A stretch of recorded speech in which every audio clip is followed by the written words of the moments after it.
Bismillahirrahmanirrahim. Alhamdulillahi rabbil alamin, wassalatu wassalamu ala rasulihil amin, nabiyyina Muhammadin wa ala alihi wa sahbihi wa man sar ala nahdihi wa ihtada bihadihi wa istanna bisunnati ila yaumiddin, amma ba'd.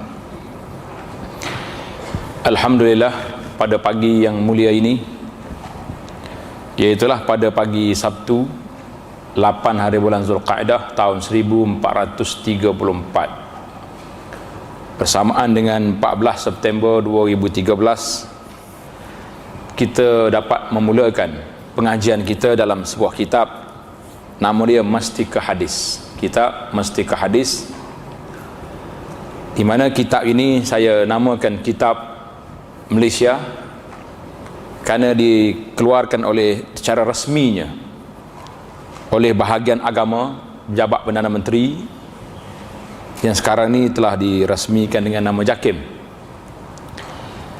Jadi kitab Mastika Hadis ini menarik untuk kita kongsikan.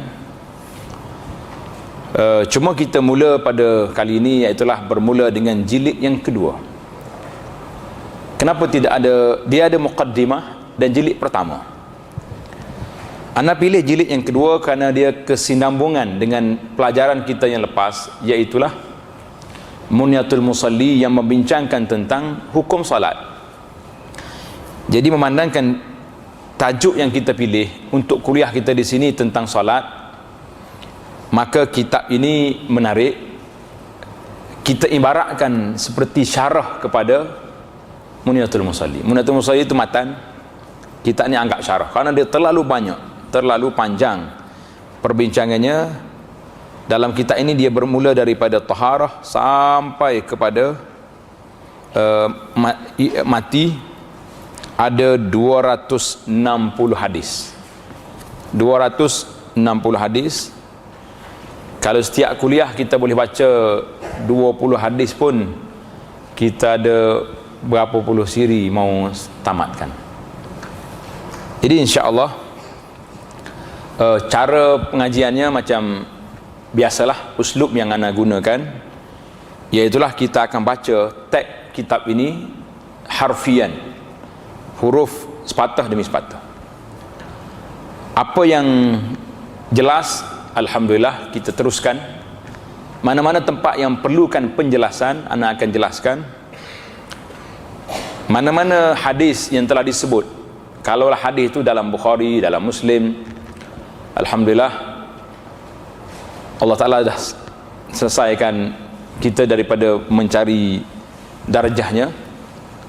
Tapi kalau dalam Abu Daud, Ibnu Majah, ataupun banyak hadis-hadis yang disebut dalam kitab kita ini yang agak pelik, mungkin zaman mereka sukar untuk cari hadis, seperti Rawahu Ruzain contohnya. Sedangkan kalau kita tengok dalam Maktabah Syamilah yang ada hari ini, tekan je keluar dalam Bukhari, hadis tu dalam Bukhari.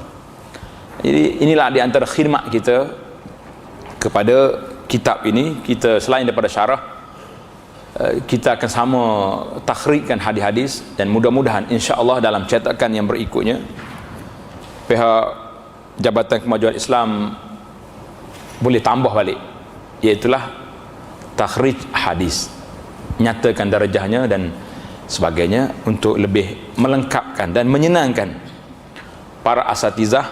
Untuk boleh katakan kita ini memang dijadikan teks ataupun muqarrar di masjid-masjid dan di surau-surau di seluruh negara. Kita balik kepada tajuk kitab. Kitab ni nama apa? Mastika Hadis Rasulullah sallallahu alaihi wasallam. Apa makna mastika? Yang kita tahunya minyak mastika. Minyak mastika kenal kan? Minyak mastika kenal. Makna mastika tu apa? Menurut Kamus Dewan Bahasa, mastika ni iaitulah batu sakti. Batu sakti dalam kepala ular. Mana jumpa ular yang pelik ni, bisa tu ada batu dalam tu. Ataupun dia panggil geliga ataupun gemala. Jadi mestika ni geliga benda yang terbaik lah, benda yang terbaik. Makna yang kedua, mestika dengan makna permata yang bernilai, intan, yang termolek, dan juga dengan makna sesuatu yang disayangi. Itu makna mestika. Ada 4 makna sini: batu sakti, intan yang bernilai, perkara yang termolek, tercomel, sesuatu yang disayangi. Jadi mestika hadis, 4 makna ni memang tepat, kena pada dia belaka. Menurut seorang sahabat saya yang buat kajian pada buku ini, dan dia sendiri sempat bertemu dengan Allahyarham penulis kitab Syekh Abdullah Basmih, dia kata saya pilih kalimah mestika ini bermakna geliga, diambil daripada perkataan Indonesia. Itu secara syafahi lah, secara. Kemudian apa makna hadis? Hadis iaitulah dari sudut definisinya ma udhifa ila nabi, semua perkara yang disandarkan kepada Nabi sallallahu alaihi wasallam, sama ada perkataan atau perbuatan ataupun takrir. Takrir makna akuan ataupun sifat. Kalau kata ini hadis Nabi sallallahu alaihi wasallam, maka dia merangkumi 4 perkara. Ada yang mengatakan kalau satu takrif lagi dia panggil khabar. Yang kita nak di sini iaitulah takrif hadis. Mestika hadis maknanya pilihan yang sangat berharga daripada hadis-hadis Nabi sallallahu alaihi wasallam.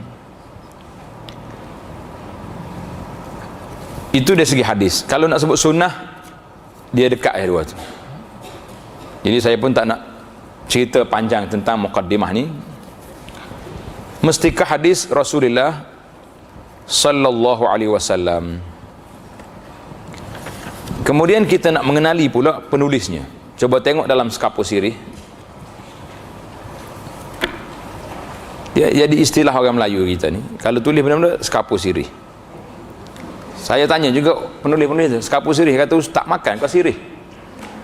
Dia kata tak makan juga, tapi dah jadi begitu dah, Skapus Sirih. Sekarang ni pula orang panggil secawan teh. Lama kita hari ni apa dia nak kata, istilah baru pula ni. Dalam Skapus Sirih ni, tulisan yang ditulis oleh Syekh Abdullah Basmih, penulis kitab ini. Tengok kita, sebelum kita pergi kepada muqaddimah dia, saya nak memperkenalkan, tidak adil rasanya kita baca kitab tanpa mengenali tuan. Seorang tokoh yang begitu hebat, Syekh Abdullah Basmih rahimahullahu ta'ala ini, nama dia Abdullah Basmih bin Muhammad Basmih. Biasalah orang Arab ni ada ba tu banyak. Dilahirkan di Mekah pada tahun 1913. Lahir dia di Mekah, mana Al-Makki. Kalau kita nak letak dia ni Abdullah Basmih Al-Makki, cantik. Dia ni lahir di Mekah. Bapaknya Muhammad Basmih bin Saleh Basmih berasal dari Hadramaut, Yaman. Manakala ibunya Aisyah binti Hamad yang berketurunan Arab daripada Bishah, satu tempat nama Bishah di Arab Saudi sekarang. Beliau dibawa ke Mekah oleh bapaknya pada tahun 1927. Bapaknya bekerja dengan Syekh Haji di Mekah dan sentiasa berulang-alik dari Mekah ke Tanah Melayu. Zaman dulu, sebelum ada muasasah ni, Syekh Haji Mekah ni, dia akan mari. Lepas haji, mereka akan dipanggil turun ke Jawa, ke Tanah Jawi dia panggil. Bahasa Melayu ni Tanah Jawi. Ni kita rekodkan cerita-cerita lama ini untuk anak-anak kita masa depan boleh dengar cerita. Tanah Jawi ni, pasal tu orang Arab sekarang ni pun dia panggil kita ni Jawa. Dia panggil ya Jawa. Kata mana Jawa aku? Kalau tempat kita ni Jawa, ada keturunan dia sendiri kan. Kita ni asalkan Melayu ni Jawa belaka. Jangan marah lah. Kalau Arab panggil Jawa, kata dak, saya bukan Jawa, saya Bugis. Tak ada, Jawa belaka. Dia tak kira dah. Itu Jawa. Jadi mereka akan mari ke Malaysia, ke Tanah Melayu, Indonesia sekitar ni, untuk cari jemaah haji. Jadi jemaah ni berdaftar, nak pergi haji lah daftar. Bila sampai di Jeddah dengan kapal laut, dia panggil masa tu. Orang Arab yang tanya, awak syekh siapa? Mana syekh mana mu ni? Kita sebut syekh orang ni. Dia panggil syekh ni, ambil jemaah haji dia. Sekarang ni relax lah, tak ada masalah lah. Tabah haji dah selesai belakang, sampai stiker dah ada di pasport kita, maktab 70, maktab 100, semuanya sudah ada. Jadi tak ada mikir siapa yang kita fikirnya nak pilih syarikat mana di Malaysia. Allahyarham Syekh Abdullah Basmi telah kehilangan kasih ibu dalam usia yang masih muda. Ketika di Mekah, bapaknya telah bertemu jodoh dengan seorang gadis Melayu yang bernama Yang Cik binti Haji Kasih dari kampus Sungai Kertih, Pengkalan Balak, Melaka. Ini cerita dia panjang lah. Jadi pendidikan Syekh Abdullah Basmi ini sekolah Melayu di Pengkalan Balak pada tahun 1927. Ketika berumur 12 tahun, bila balik ke Melayu ni, dia belajar di sana. Syekh Abdullah Basmi berkahwin, mendirikan rumah tangga pada tahun 1939 ketika berusia 26 tahun dengan seorang gadis Melayu yang bernama Hawa binti Ali. Hasil perkongsian hidup, ini yang saya nak sebut ni, perkongsian hidup selama 49 tahun, mereka telah dikurniakan 23 orang cahaya mata. Kita 3 orang pun tak apa nak semangat dah. Ada orang tanya, ustaz saya dah 3 orang nak, boleh tak saya nak cut? Jangan, kata, kalau mati 3 awak menyesal seumur hidup. Bagi peluang lagi, kenapa nak 3? Dia 23 orang cahaya mata. Alhamdulillah. Namun yang hidup hanyalah 14 orang, 6 laki-laki, 8 perempuan. Pada tahun 88 ketika beliau berusia 75 tahun, isterinya telah meninggal dunia. Pengalaman hidup dia panjang lah. Pengalaman hidup dia sangat panjang. Tuan-tuan boleh tengok, cari dalam YouTube. Cuma dia ni di antara sumbangan yang sangat masyhur, iaitulah penulisan dia kepada kitab Mestikah Hadis ni 3 jilid. Jilid yang pertama muqaddimah tentang kelebihan ilmu, kemudian mari pula jilid yang kedua, jilid yang pertama tentang akidah, rukun iman. Dia syarah kepada rukun iman, daripada beriman kepada Allah sampai kepada beriman pada hari akhirat. Sangat cantik kitab ini, alhamdulillah saya telah syarah banyak puluh siri juga. Boleh tengok dalam blog Abu Anas tu, cari rakaman muqaddimah Mestikah Hadis dan Mestikah Hadis jilid yang pertama ada. Kemudian di antara yang besar lagi tulisan beliau, iaitulah menyiapkan tafsir Al-Quranul Karim yang diberi nama Tafsir Pimpinan Ar-Rahman kepada pengertian Al-Quran. Ini jilid pertama disiarkan pada tahun 1976 ke berapa? Sila tulis. Kemudian 66. Jilid yang kedua pada 70, jilid yang ketiga pada 1972. Jadi banyak dia tulis awal tahun dulu lagi. Dan di antara tafsir yang terbaik untuk orang Melayu, iaitulah tafsir Pimpinan Ar-Rahman. Menarik, dia ringkas tapi ada huraian dia, nota kaki dia ada. Kalau baca tafsir itu kena turun sekali ke nota kaki bawah tu, karena dia penjelasan dia itu sangat menarik. Di antara karya Syekh Abdullah ni banyak, dan seorang yang sangat hebat dari sudut perjuangan Islam, dia sangat kuat.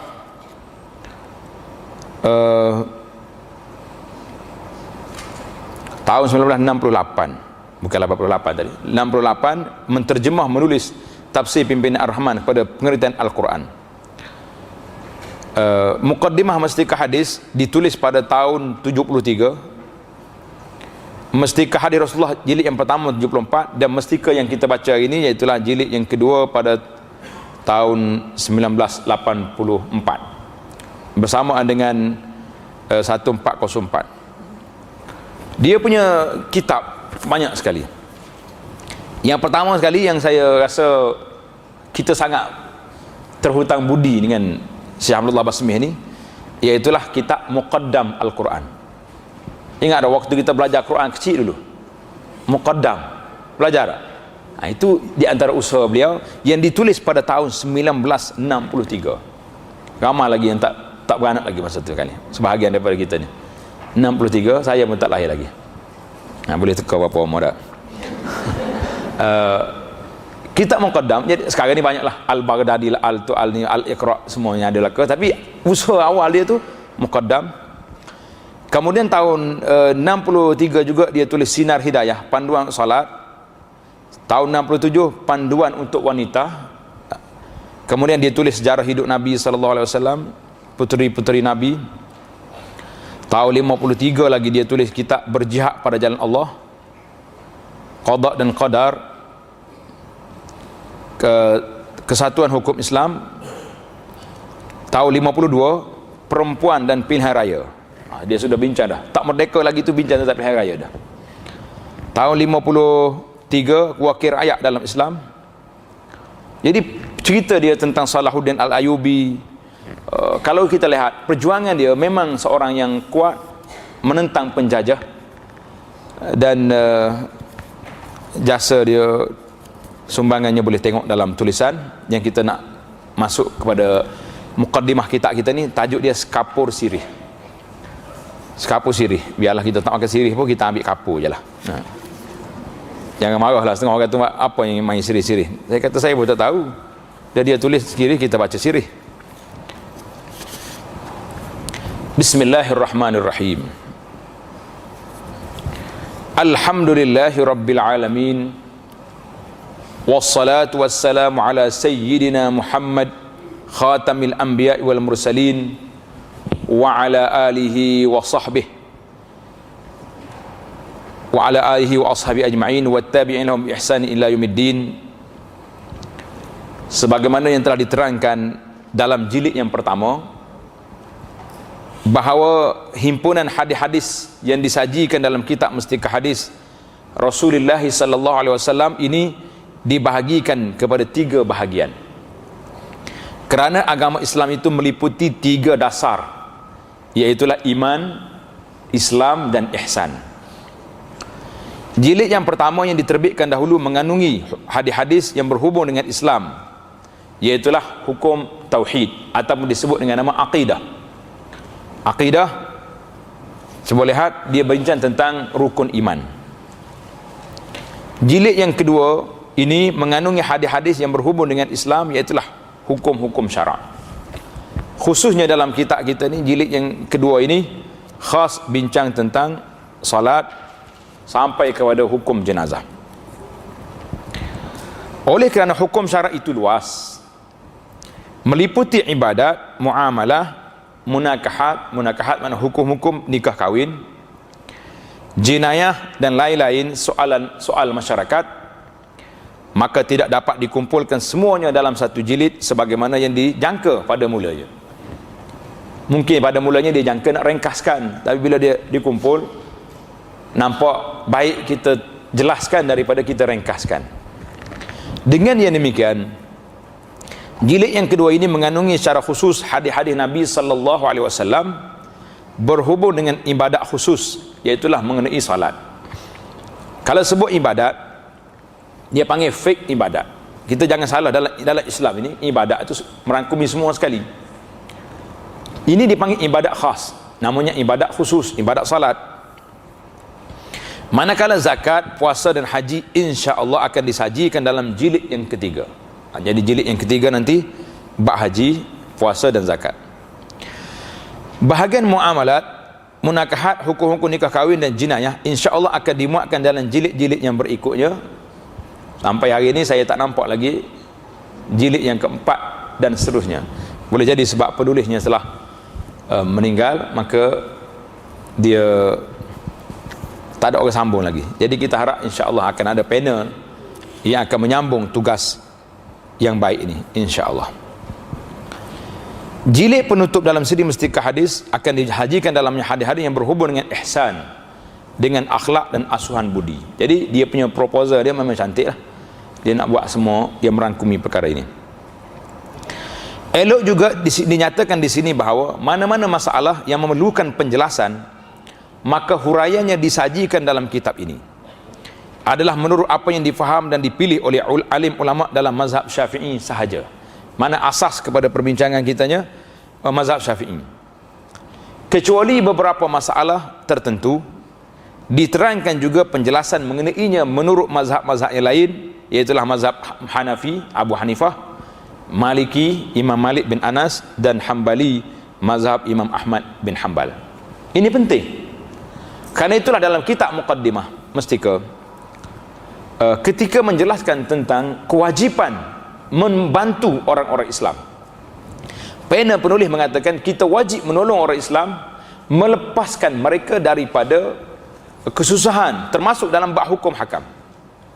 Dalam bab hukum hakam, walaupun terpaksa mencari masalah dalam mazhab-mazhab yang lain, kerana kadang-kadang tak selesai masalah. Isu yang ada hari ini contohnya, apabila kerajaan menggunakan fatwa lain daripada Syafi'i tentang bayar zakat. Orang tak bayar dah zakat hari ni, pikul beras pergi rumah Tok Imam, ada lagi. Kalau bawa beras pun Tok Imam minta maaf dah. Saya nak letak di mana beras? Rumah saya kecil ni. Kerana qaryah kita ini sudah besar. Jadi maka penjelasan di sini mengatakan kita akan ambil daripada kitab-kitab yang lain. Dalam jilid yang kedua ini, selain daripada ayat-ayat Al-Quran yang menjadi dalil-dalil asasi, saya sajikan 260 hadis yang disertakan dengan maknanya dan huraiannya.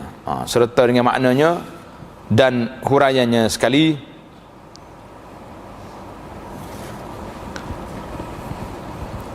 Alhamdulillah.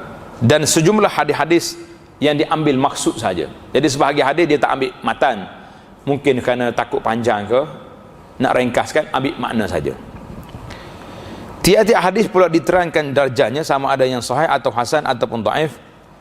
Ini asasnya macam itulah.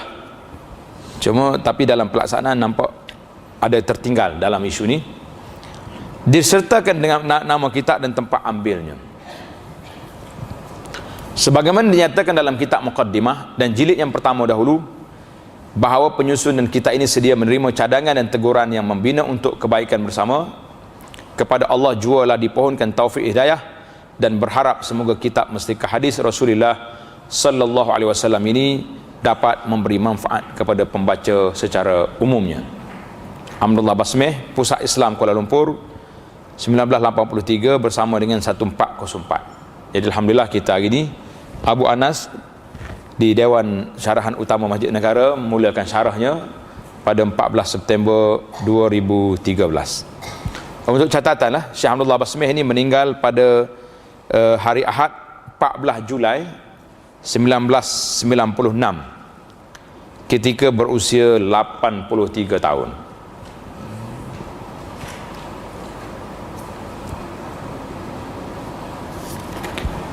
Kita masuk kepada bab yang pertama. Kalau naskah Jawi ini muka surat 1, pendahuluan. Tengok dalam kitab pendahuluan tu, tengoklah. Yang naskah Rumi itu muka surat 1 juga. Muka surat 1. Jadi cantiklah, sama-sama dari segi muka suratnya sama. Tak lari. Tajuk dianya Islam dan hukum-hukumnya. Islam dan hukumnya. Islam dengan hukum. Jadi kita nak kenal apa itu Islam dulu. Kata orang, bila tak kenal, macam mana kita nak beramal dengan perkara tersebut? Bila tak kenal, macam mana nak buat dengan perkara yang tersebut? Sebagaimana yang sedia diketahui, agama Islam adalah sebesar-besar nikmat yang telah dikurniakan Allah kepada umat manusia untuk mengatur hidup dalam dunia ini menurut cara yang diredai oleh Allah, dan untuk mencapai kebahagiaan yang kekal abadi di akhirat kelak. Jelaslah kepada kita nikmat yang besar. Yang pertama sekali, Allah Ta'ala wujudkan kita ke alam dunia ini. Kalau Tuhan tak wujudkan, tak ada kita.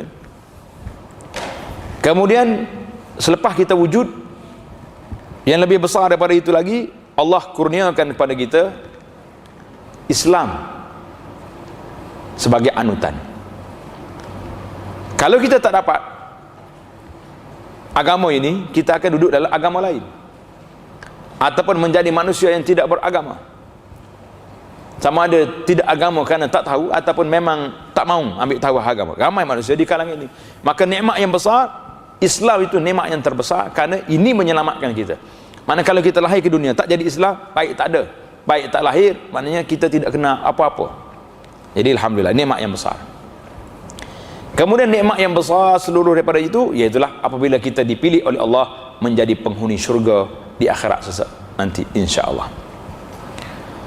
Hakikat beragama ini diterangkan oleh Allah Azza wa Jalla dalam Al-Quran. A'udzubillahi minasyaitonirrajim. Inna ad-dina 'indallahil Islam. Sesungguhnya agama yang benar yang diridai oleh Allah di sisi Allah ialah Islam. Tengok, kalau naskah lama warna hijau itu senang, dia punya nota kaki dia ada kat bawah. Tapi naskah baru ni dia panggil nota hujung. Nota hujung ni kena cari kat belakang, bukan belakang terus kitab, belakang bab. Di belakang bab tu ada nombor 1. Nombor 1 bermaknanya ayat ini dalam surah Ali Imran ayat 19. Jangan cari belakang, bukan semua belakang kitab, lah belakang bab je, dalam muka surah 14, 15. Ini cara penggunaan kitab. Cari dalam muka surah 15. Itu nota hujung. Mana setiap bab hujung dia tu nota duduk situ. Hadis di situ, nombor ayat di situ. Ini cara penulisan. Tapi kalau ana lah secara peribadi, ayat kita akan letak terus di lepas pada terjemahan sebab senang orang mau cari. Hadis macam tu juga, tapi kalau huraian panjang mungkin di ujung ni tak bagus. Yang terbaik ya pada pandangan saya itulah nota kaki lebih baik. Tak payah duk pusing sana pusing sini duk cari mana ni. Akhir sekali ujung kepala cari jumpa ekor tak ada pula. Itu macam-macam lah uslub penulisan moden ni, sama ada nota kaki atau nota hujung. Nota kaki atau nota hujung.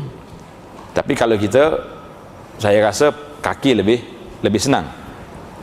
Biasa nota hujung ni kalau dalam internet dia payah nak letak kaki, dia pergi ke hujung sekali untuk rujukan. Jadi agama yang diiktiraf oleh Allah Azza wa Jalla agama Islam. Jangan ada pula hari ni dia panggil golongan liberal. Kenal golongan liberal ni? Liberal ni bagi dia agama sama belaka, masing-masing mencari kebaikan. Lah, kita sebagai seorang Muslim wajib letak depan mata kita, inna ad-dina indallahi Islam. Agama yang benar yang diridai oleh Allah Azza wa Jalla Islam sahaja. Agama lain tidak benar, tapi bukan bermakna kita kena perang dengan mereka. Lah, kita menerima toleransi dalam memilih agama, dalam bab beragama, tapi jangan iktiraf dan jangan menyokong. Saya Islam tapi tak apalah awak. Lah, bukan tak apa, kena dakwah mereka mari kepada Islam. Kita ajar mereka dengan cara yang baik, cara yang lemah lembut, dengan cara yang diterima oleh orang. Ini kena buat. Ini masalah pluralisme, liberalisme ni satu kes yang agak menular dalam masyarakat dan perlu pada perhatian lah pada muslimin dan muslimat, perlu ambil perhatian isu ni. Ayat yang berikutnya, wa may yabtaghi ghairal islami dinan falan yuqbala min wa huwa fil akhirati minal khasirin. Siapa yang mencari agama selain daripada agama Islam, ambil agama lain daripada Islam sebagai pegangan hidup dia, tak kira agama apa saja pun, maka tidak akan diterima daripadanya, dan ia pada hari akhirat kelak daripada orang-orang yang rugi. Hari akhirat orang ini termasuk di kalangan orang yang rugi, kerana Allah tawarkan nikmat yang begitu besar, mereka tidak menerimanya dengan cara baik. Tengok nombor 2 surah Ali Imran ayat 85. Ini penjelasan yang sangat jelas kepada kita. Islam hanya sahaja diterima oleh Allah Azza wa Jalla. Kemudian bila sebut Islam, apa dia Islam? Kalau orang mari tanya kita, biasanya yang suka tanya orang ni dan memang kena jawab, itulah imam-imam kita lah, juru nikah. Juru nikah hari ni dia suka tanya, awak nak kahwin? Nak kahwin dia depan imam. Tanya rukuk Islam apa? Hapalah dia rukuk Islam 5, rukuk iman 6. Kan? Hafal belaka tu. Kalau tak hafal, imam tak akad nikah pula. Kadang-kadang imam ni nakal. Dia bukan tanya rukuk Islam saja, dia tanya rukuk solat sekali. Ni mahal lekat. Ada seorang kawan saya imam tu, dia suruh baca tahiyat. Oh, dia kata ramah tak lepas. 7 kahwin, 6 orang tak boleh baca tahiyat. Subhanallah. Ni anak orang Islam, anak orang Melayu nak kahwin, tahiyat tak kena baca. Imam tu cerita, dia kata macam mana nak buat ustaz? Dia kata ajar dia biar dia kena baca. Jadi bila sebut tentang Islam, rukun tu lain. Ini pengertian, takrif Islam. Kalau tak jelas tarikh ini, bermakna kita berada dalam keadaan yang begitu berat. Islam artinya selamat sejahtera. Islam dengan makna selamat sejahtera. Islam juga bermakna tunduk, patuh dan berserah bulat-bulat kepada Allah Azza wa Jalla. Ini bahasa Melayu lama ni sudah. Serah bulat-bulat mana? Islam tunduk, patuh, serah. Menurut huraian yang lebih lanjut, ni di mana dalam kitab Muqaddimah Mustika. Dalam Muqaddimah Mustika, siapa ada Muqaddimah tu beli, dan saya sure lah kalau ada yang duit banyak tu beli semualah Muqaddimahnya, Muqaddimah dengan jilid 1 dia tak sekali, 1 jilid. Maknanya kalau kita beli semua Mustika Hadis 3 jilid saja, tak koleksi kat rumah tu, boleh dijadikan rujukan dan juga panduan untuk kita nak belajar. Cuma kena adalah tempat-tempat yang kita kena belajar. Menurut huraian lebih lanjut dalam kitab Muqaddimah Mustika Hadis, Islam mempunyai 3 pengertian. Ini ingat, lepas ni boleh jawab insya-Allah. Yang pertama, mematuhi segala perkara yang disampaikan dan diterangkan oleh Rasulullah sallallahu alaihi wasallam, seperti yang tersebut dalam ayat 19 surah Ali Imran yang lepas.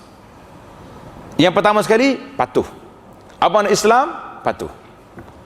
Kalau kata kita ni, saya ni orang Islam, apa dia makna Islam? Maknanya kita telah patuh, tunduk, taat, ikut agama. Itu dipanggil Islam. Kalau kata awak ni siapa? Islam, tapi tak sembahyang, boleh jadi Islam ke tidak? Islam juga Islam pada nama, tidak sempurna, kerana dia tidak tunduk dan patuh. Dia dalam Al-Quran Al-Karim telah sebut syarat kita terima hukum ni, iaitu yang pertama sekali menerima hukum, yang kedua meredai hukum tersebut. Terima, reda, lain. Ada kalanya kita terima tapi tak reda, ada ke tidak? Terima tak reda, macam undang-undang JPJ. Kalau kena saman, terima tak terima?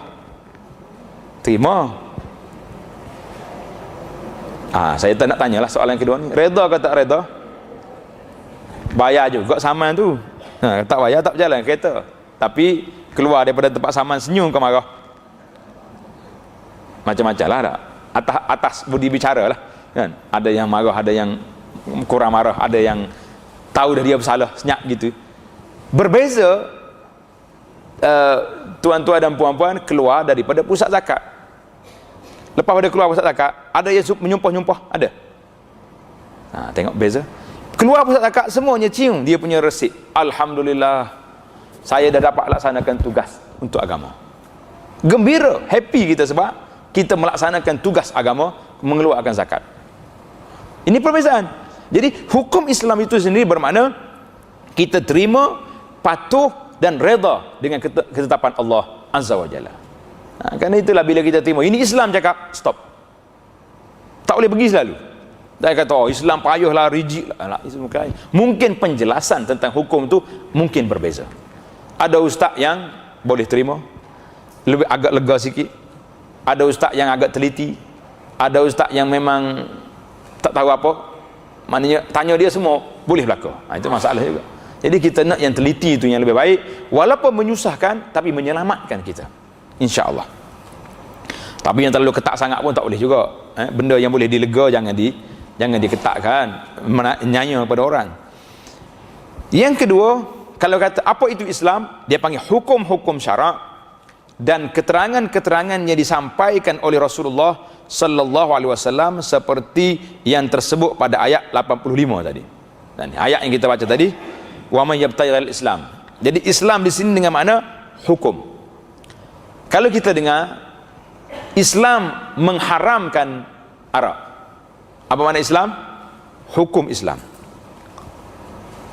Yang ketiga, agama yang dibawa dan disampaikan oleh Nabi sallallahu alaihi wasallam seperti dalam ayat yang tersebut pada ayat 3 surah Al-Maidah, wa raditu lakumul Islam madina, dan aku telah redakan Islam itu menjadi agama untuk kamu. Maknanya Islam itu ada 3 makna. Yang pertama, kalau kita kata Islam, maknanya bukan Kristian. Islam bukan Buddha, yakni agama Islam. Islam dengan makna hukum. Islam dengan makna tunduk, patuh, taat. Jadi 3 ni mesti dihadamkan. Yang aja menulis tu boleh tulis Islam itu ada 3 makna, ada 3 erti, dan boleh disebarluaskan kepada masyarakat supaya kita tahu bila mana Islam 3 komponen ni mesti lengkap. Yang pertama agama, yang kedua hukum, yang ketiga kepatuhan seorang itu terhadap undang-undang ataupun hukum yang dibawa oleh Nabi sallallahu alaihi wasallam. Barulah dia lengkap dan sempurna dia punya kedudukan. Dalam hadis pula, tadi kita bincang 3 ayat daripada Al-Quranul Karim tentang Islam. Dalam hadis pula diterangkan tentang Islam dan dasar-dasarnya yang 5 seperti berikut. 5 dasar ni seperti berikut.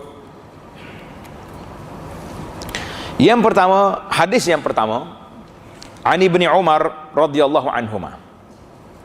Qala sallallahu alaihi wasallam, buniyal Islamu ala khamsin.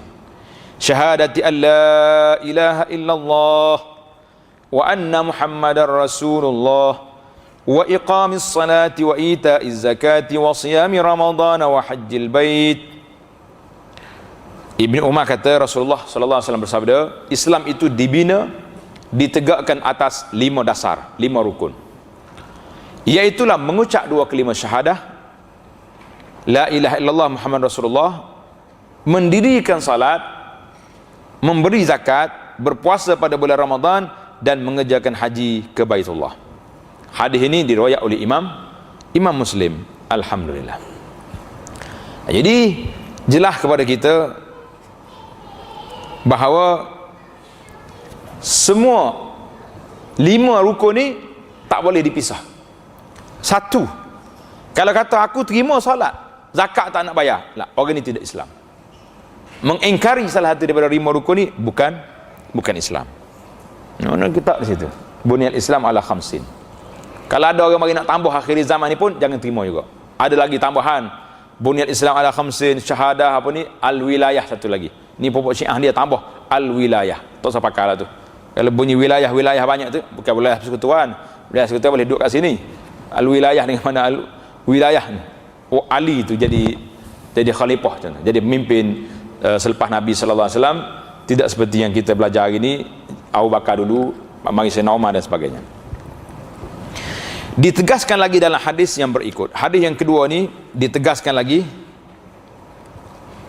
sabda Nabi sallallahu alaihi wasallam, an Umar bin Khattab radhiyallahu anhu qala sallallahu alaihi wasallam, al-islamu an tashhada an la ilaha illallah wa anna Muhammadar Rasulullah wa tuqimas salah wa tu'tiyaz zakah wa tasuma Ramadan wa tahujjal bait in istata'ta ilaihi sabila. Jadi hadis yang kedua ni pun sama. Dasar-dasar Islam itu ialah engkau melafazkan 2 kalimah syahadah. Tashhad, menyaksikan 2 kalimah syahadah. Jadi dia terjemah dengan lafazkan. An tashhada. Tashhada maknanya menyaksikan. Karena itulah dalam bab akidah, dalam jilid yang mula-mula pertama tu, nak jadi saksi di sini mesti melalui 2 dan 3 proses yang betul, iaitulah kata dengan lidah, tasdik dengan hati, dan amal dengan anggota. Itu mana saksi. Kalau setakat mengucap saja la ilaha illallah tapi hati tak percaya, tak jadi. Macam sebahagian daripada masyarakat di Malaysia ni, ramai orang-orang Cina kampung yang duduk dalam masyarakat Melayu, dia mengucap biasa ya bagi dia. Kadang-kadang kita gior dia tahu ustaz la ilaha illallah, lambat dia tahu ustaz apa. Dia mengucap dulu la ilaha illallah, tapi dia tidak Islam sebab dia kata dengan mulut tu, sebab dia dengar orang kata. non muslim, orang tak kata orang kafir sekarang ni, dia panggil non muslim yang duduk di negara-negara Arab yang kerja, sama ada nurse kat hospital ke apa, dia bergawal ke, dia bila bercakap dengan kita, insya-Allah you boleh mari sini, dia kata insya-Allah. Kita kata kawan suit, dia kata bukan Islam tu, insya-Allah dia dengar Arab semua, insya-Allah jadi satu budaya cakapan, orang kata insya-Allah, orang kata la ilaha illallah, subhanallah, biasa. Jadi nak syarat dia mesti ada tasdik, kata dengan lidah. Kalau mari orang bukan Islam, aku beriman dah, mana? Dalam hati.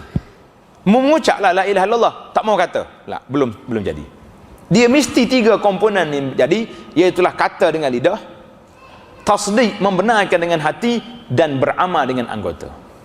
Jadi kalau kita kata dengan lidah, hati kosong, itu dia panggil munafik. Wal iyaz billah. Kalau hati saja kata mengakui la ilaha illallah, lidah pun kata juga tapi amalannya tidak ada, itu dia panggil golongan murjiah. Murjiah ni golongan yang memisahkan di antara iman dengan amal. Dia kata kalau kamu dah beriman, dah mengucap dah, tak salah, buatlah apa saja nak buat pun. Sama iman kamu setara dengan malaikat, setara dengan Abu Bakar, setara dengan Sayyidina Umar. Boleh buat. Maka dia akan jadi, dia panggil golongan murjiah. Murjiah hari ni kalau pergi cari di mana-mana atas dunia ni, pergi tempat pendaftaran pertubuhan pun tak akan jumpa cari murjiah, tak ada lagi.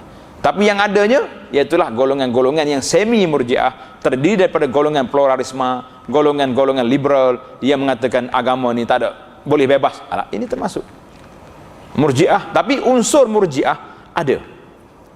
Kerana dalam dunia ini, bila ada yang awal tu mesti ada unsur-unsur dia. Seperti adanya golongan Mu'tazilah. Hari ini tak ada lah Mu'tazilah yang mengaku sebagai Mu'tazilah. Tapi golongan yang menggunakan otak masih ada. Melebihkan akal daripada nakli ada. Orang macam yang memisahkan di antara iman dengan amal sangat ramai. Dan seterusnya. Jadi dasarnya iaitulah kita mengucap, mengakui, bersaksi 2 kalimah syahadah bahawa tiada Tuhan yang berhak disembah melainkan Allah, dan bahawa sungguhnya Nabi Muhammad sallallahu alaihi wasallam ialah pesuruh Allah. Dan engkau mendirikan salat, memberi zakat serta berpuasa pada bulan Ramadan, dan engkau juga mengerjakan haji ke Baitullahil Haram, maka jika engkau mampu sampai kepadanya. Jadi tambahan hadis yang kedua ini menarik, ini stata'ta ilaihi sabila. Wajib haji bersyarat. Apa dia syarat? Kalau mampu, wajib. Kalau tak mampu, tak wajib. Cuma kita hari ni, saya tak tahu macam mana mau kata, macam mana takrif mampu zaman kita hari ni. Sebab kita lihat ramai di kalangan umat Islam hari ni kaya, tapi tak pergi haji. Kenapa tak pergi haji? Oh, dia kata saya cuma satu je kemampuan yang ada zaman moden ini yang mudah untuk kita gunakan, iaitulah masalah kota haji. Saya daftar, tuan-tuan ingat tak? Kalau yang daftar 2013 tahun ni, saya dapat maklumat mengatakan dia akan dapat kota haji tahun 2060. 2060 baru pergi. Ada kawan tu dia pergi daftar semua anak-anak dia. Kata, berapa budak kecil? Tak kecil dah. Tahun 2060, anak dia sekarang ni baby lagi tu berumur 40 tahun. Pergi ambil lah, suruh kawan-kawan kalau ada anak ke cucu ke, bawa semua pergi tabur haji, daftar naik haji. Orang tabur haji tak kata apa, kecil, dia tak kata kecil, sebab kota yang diberi pada tahun 2060. Yang baru lahir pun terus dia pergi daftar naik haji dah. Sedang oleh umur 60, umur 40 dapat panggilan, anda dijemput mengerjakan haji. Alhamdulillah. Jadi dalam hadis yang kedua ni ada tambahan man istata' ilaihi sabila, tambahan bagi haji ini wajib bagi orang yang mampu. Hadis riwayat Muslim. Sebagaimana diterangkan dalam bahagian yang lalu bahawa salah satu daripada pengertian Islam ialah hukum-hukum syarak dan keterangan-keterangan yang dibawa dan disampaikan oleh Rasulullah sallallahu alaihi wasallam daripada Allah Azza wa Jalla. Hukum-hukum dan peraturan yang tersebut yang terdiri daripada suruh dan tegah, arahan, larangan, adalah meliputi segala bidang hidup umat manusia. Semua komplit dalam Islam ni, daripada apa saja, daripada tidur, bangun, makan, minum, berkahwin, tidak ada yang tertinggal. Semua hukum dijelaskan dan dinyatakan dalam Islam. Jadi kalau kata Islam ni tak lengkap, ada bab solat dengan zakat dengan kahwin je, yang lain-lain tidak, lah. Kita masih lagi tidak menerima sepenuhnya Islam. Islam yang demikian sifatnya berasaskan 5 dasar atau 5 rukun sebagaimana yang diterangkan oleh Nabi sallallahu alaihi wasallam dalam hadis-hadisnya itu. Daripada 5 dasar inilah terbit dan kembali kepadanya segala hukum dalam setiap keadaan umat manusia dalam alam kehidupan ini. Tengok keterangan dia kata apa? Nombor 6, dia suruh rujuk pada mestika hadis yang awal juga. Tak apa. Dalam pada itu, Islam dan pengajarannya tidak terhad kepada kandungan rukun-rukunnya yang 5, yang sebahagian besarnya menerangkan hukum-hukum syarak mengenai ibadah yang mengatur hubungan manusia dengan Tuhan. Tetapi masih banyak lagi pengajaran Islam yang menerangkan hukum-hukum syarak mengenai muamalat. Masalah muamalat iaitulah kerja buat kita, jual beli, makan minum, kontrak, perjanjian, itu di bawah muamalat. Munakahat, nikah kahwin. Jinayah, undang-undang jenayah. Dan lain-lain soal masyarakat dan akhlak yang menghubungi manusia sesama sendiri. Jadi kalau kita belajar fiqh Islam ini, dia bagi kepada 4 kategori. Satu dia panggil fiqh ibadat, bermula daripada taharah sampai kepada haji, ibadat. Yang kedua dia panggil fiqh muamalat. Muamalat ni semua, jual beli, sewa menyewa, kontrak, apa lagi, upah, ijarah, itu dia panggil dalam bab muamalat. Yang ketiga dia panggil bab munakahat, tentang nikah, cerai, iddah, susuan biasa masuk dalam itu juga. Ini pembahagian. Yang keempat dia panggil jinayah, undang-undang jinayah. Pembahagian pembesar ini biasanya kitab fiqh dia bagi. Tapi dalam kitab-kitab fiqh baru ni dia bagi banyak lagi lah. Undang-undang jenayah satu, undang-undang ahwal apa ini, alaqat di antara hubungan orang Islam dengan bukan Islam, undang-undang peperangan, jihad, jadi ada. Maka pembahagian-pembahagian begini untuk nak memudahkan saja, nak memudahkan memahami isu ni. Bukan kata Islam ni semua sekali kena belajar. Cuma mungkin sebahagian daripada tempat kita ni tidak ambil berat dalam beberapa kes. Dalam bab isu muamalah, tak banyak masjid yang menggunakan jadual fiqh muamalah. Bab solat memang ramai. Saya sangat syorkan kepada pihak pengurusan masjid di seluruh Malaysia supaya atur jadual, bermula daripada akidah, bermula kemudian masuk ibadat, masuk muamalat, masuk munakahat, masuk akhlak. Akhlak ni kita panggil tasawuf, dan sirah nabawiyah. 7 malam lengkap, mesti ada 7 malam tu lengkap. Dan kita panggil ustaz yang mengajar ikut subjek yang telah diatur, jangan ikut suka ustaz. Sebab setengah ustaz ni, saya sendiri pun sama juga, berkata nak kata korang, kadang-kadang dia suka mengajar yang dia suka, yang sudah ada bahan pada dia. Dia ada setengah ustaz dia suka mengajar tafsir. Saya kata, apa awak ni, siapa setengah masjid 3 malam tafsir. Tanya pengajar dia, ustaz tak nak, dia nak tafsir je. Sebenarnya tafsir ni mudah nak syarah sebenarnya. Ada setengah dia suka ceramah, dia mengajar satu ayat, dia ceramah, kata pindah tak pergi. Kalau dia baca satu ayat, dia bawa hadis ahkam, Qurtubi kata apa, Ibnu Katsir kata apa, cantik. Tapi ni dia kata, akhir kata pindah, dia pergi, habis. Semua cerita isu dalam dunia ni masuk belakang dalam tafsir dia. Yang tak adanya tafsir Quran je. Ini yang jadi bimbang hari ni.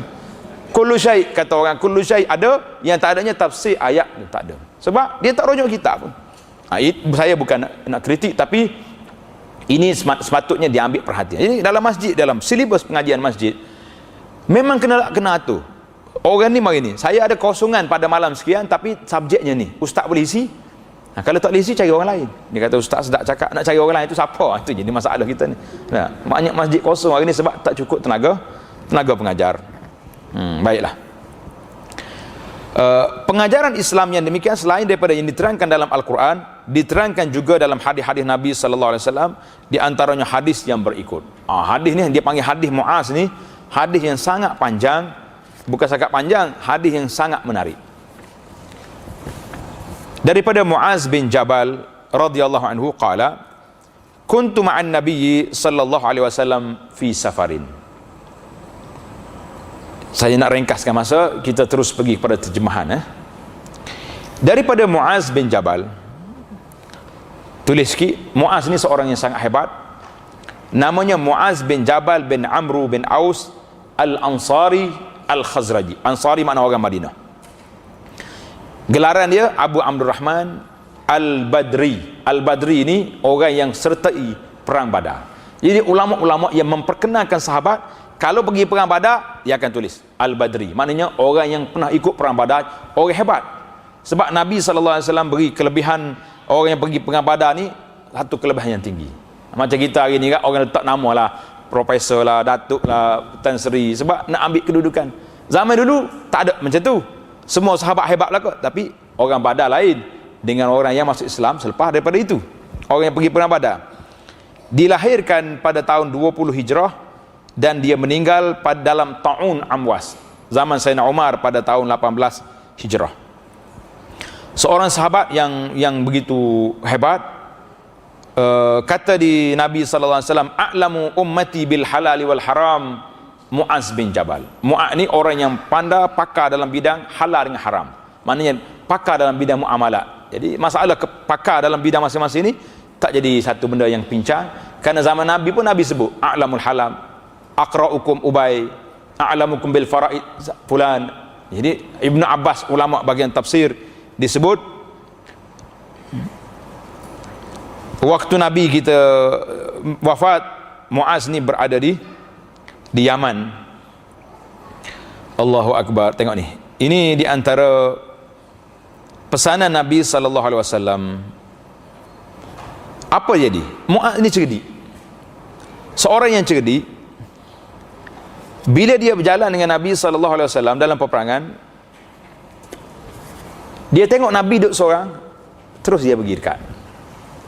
Tujuannya nak tanya hukum, nak tanya, minta nasihat. Di antaranya hadis ini. Apa dia kata? Aku ada bersama dengan Nabi SAW dalam salah satu pelayaran. Pelayaran ni kalau bahasa Melayu baru ni, pelayaran ni orang naik laut kan.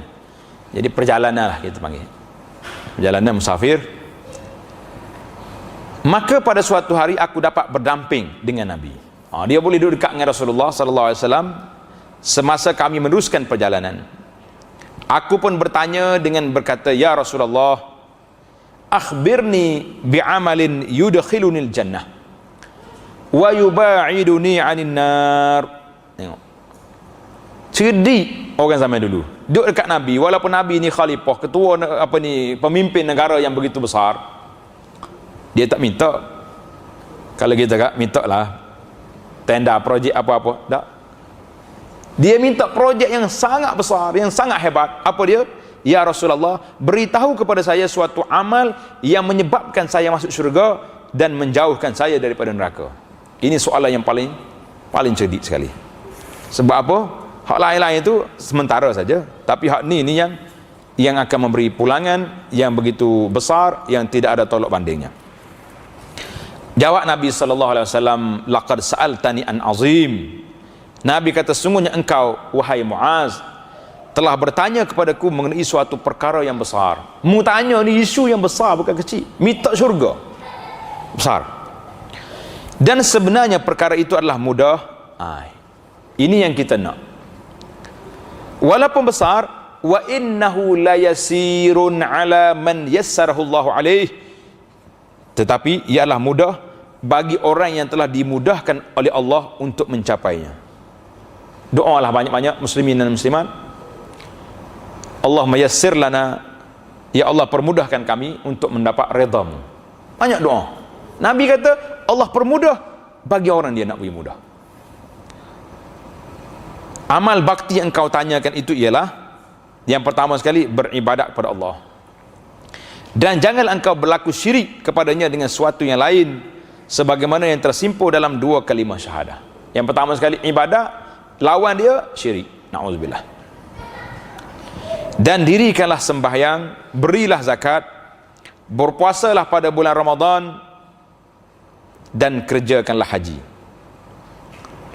Kemudian lepas Nabi kita jawab soalan, Nabi tanya pula Muaz, ala adulluka ala abwabil khair,